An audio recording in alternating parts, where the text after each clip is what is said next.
Otra diligencia dentro de los actos previos tenemos lo que son las diligencias preparatorias. Esto aparece en el artículo 397 del Código Procesal Civil, ¿verdad? ¿Qué es lo que busca la diligencia preparatoria? Su finalidad es averiguar si existen algún dato relevante esencialmente para la determinación, ya sea para saber quién es la persona adecuada que yo voy a demandar y efectivamente saber qué tipo de pretensión puedo presentarla, qué tipo de pretensión puedo fundamentarla en contra de esa persona. Por ejemplo, si yo creo que existe algún documento y que este documento se realizó a mi espalda o aparentemente manifestando que yo realicé tal documento, como por ejemplo una compraventa, como por ejemplo un testamento, como por ejemplo una donación, yo debo, ¿verdad? Primeramente, antes de presentar una demanda, ya sea por nulidad de documento privado o ya sea por falsedad de documento privado, debo de estar claro que efectivamente existe ese documento que yo alego que puede ser nulo o puede ser falso. Y ante esa situación, yo debo pedir, por ejemplo, la exhibición de ese documento. Y como ese documento posiblemente pueda ser privado o pueda ser público, por ejemplo, lo realizó tal abogado, tal notario. Entonces yo le exijo al juez a través de esta diligencia preparatoria, ¿verdad? Que ese abogado que aparentemente hizo ese documento me lo muestre. Yo estoy interesado porque tengo conocimiento que aparentemente ante él se realizó un acto notarial que me perjudica, que yo estoy llamado a saber. Y le solicito al juez previamente, sin presentar mi demanda principal, para que él me lo muestre, me lo enseñe y yo estar claro si evidentemente lo realicé, lo firmé o nunca lo he firmado, nunca he comparecido ante su oficina a detallar tal documentación. Esto me sirve a mí para estar claro si debo formalmente presentar una demanda por nulidad o por falsedad de instrumento público. Perfecto. Esta diligencia preparatoria, ¿verdad? Su ámbito de aplicación se da en que yo debo tener claro la eficacia de mi pretensión principal en contra de esas personas que aparentemente también comparecieron ante el notario para que pueda formalizar ese acto jurídico. Y yo voy a estar claro cuántas personas aparentemente yo le vendí, yo les cedí, yo les doné. Aparentemente todas esas personas van a ser mis partes demandadas. ¿Estoy claro en esa parte?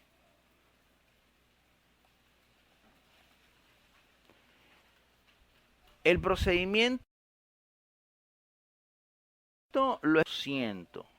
Manifiesta que hay una solicitud, esta solicitud el juez la revisa si cumple con todos los requisitos del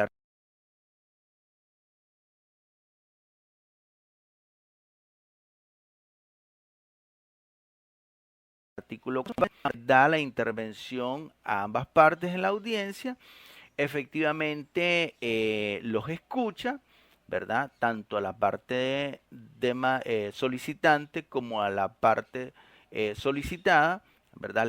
Les da intervención de ley y en esa audiencia el juez resuelve si efectivamente le da o no le da lugar a lo que ellos alegan.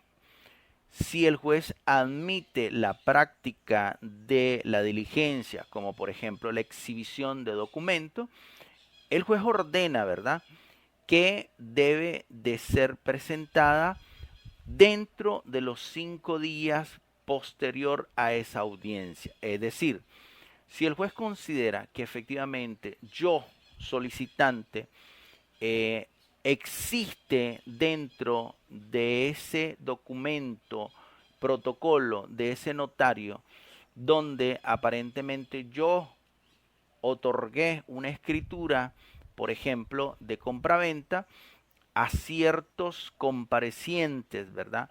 Sobre una venta de un inmueble o de un mueble, el juez resuelve que efectivamente tengo la razón de saber qué tipo de documento hice, a qué hora lo hice, qué día lo hice, quiénes son los otros comparecientes y si efectivamente yo firmé o no firmé dicha escritura. Por ejemplo, ¿verdad? No se casen con este ejemplo.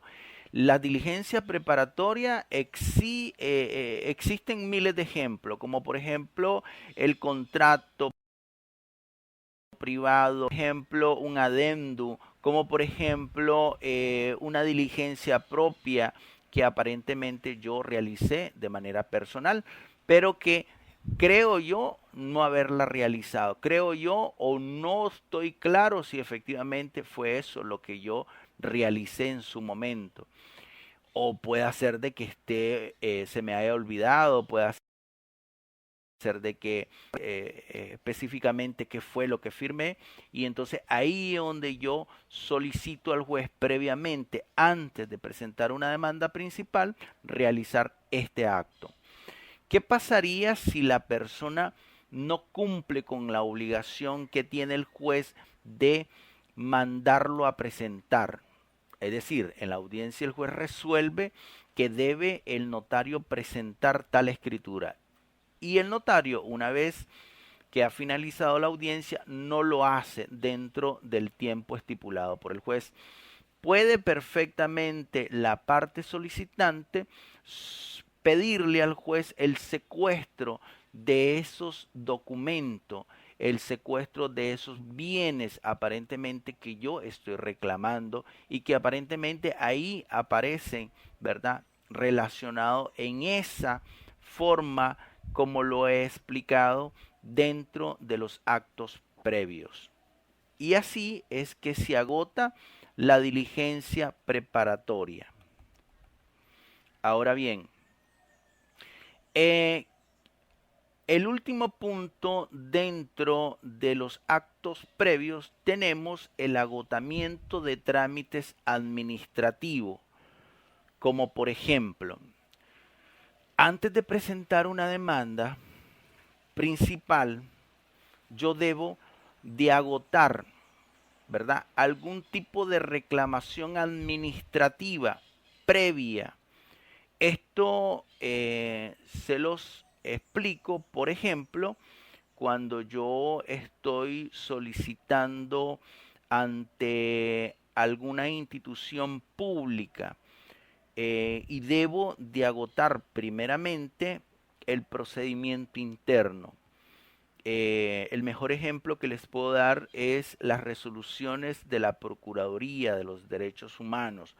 Aparentemente yo me siento violentado sobre alguno de mis derechos fundamentales y antes de agotar ante el juez voy y presento, ¿verdad?, una denuncia de derechos humanos ante la Procuraduría. La Procuraduría abre un proceso administrativo, un trámite interno, verifica, comprueba, agota y resuelve. Da una resolución donde dice que efectivamente hay una violación de derechos humanos o dice que no hay una violación de derechos humanos. Ante eso yo la fundamento ante el juez sobre una demanda principal en la cual yo voy a adjuntar esta resolución que me va a servir que yo he agotado mis primeros pasos dentro de los actos previos antes de acudir al judicial.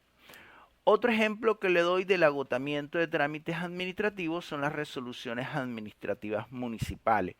Les explico. Por ejemplo, yo voy a demandar por una obra nueva o una obra ruinosa. Resulta que mi vecino está construyendo o no construye una pared que está por caerse, una obra ruinosa, y esa me va a afectar, ¿verdad? Porque cuando esta pared caiga, que está bastante deteriorada, bastante vieja, puede ocasionarme daño a mi propiedad.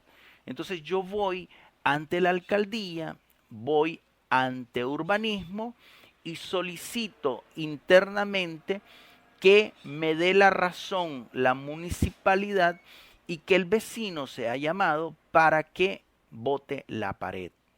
Por ejemplo, esto es un asunto interno. Ninguna de las dos partes está obligada a cumplir. Supongamos de que la persona llega y dice, no, yo no tengo condiciones para pagar a alguien que bote esa pared y que me construya una nueva.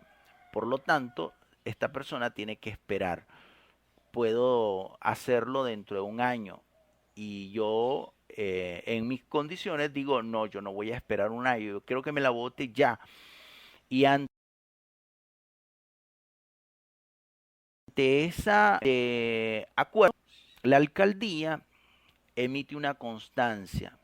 Urbanismo dice de que efectivamente comprobaron que la pared existe, que la pared está muy dañada y que debe el vecino pues destruirla, botarla a lo inmediato. Esto me va a servir dentro de mi, por ejemplo, donde yo he agotado la alcaldía, urbanismo, y ellos me dan la razón. Lo que les doy sobre el agotamiento interno, sobre denuncia ante la Policía Nacional, en la cual yo voy a decir que existe violencia, que existe eh, eh, fuerza, intimidación, golpes, daños, lesiones, y ante ese problema que nace de un dominio de una propiedad, pues resultaron otros daños, ya sea físicos, ya sea daños de violencia, y puede servirme, ¿verdad? Una vez que interponga la denuncia, puede servirme en materia civil demostrar, ¿verdad?, esta violencia en la posesión del bien en una acción reivindicatoria. Otro ejemplo que les doy, ¿verdad?, son la aprobación del plano catastral por ENITER, la negativa de inscripción al registro público sobre una inscripción de una propiedad, por ejemplo, y otras establecidas por la ley en su materia. Todos estos son meramente ejemplos sobre agotamiento o trámite administrativo.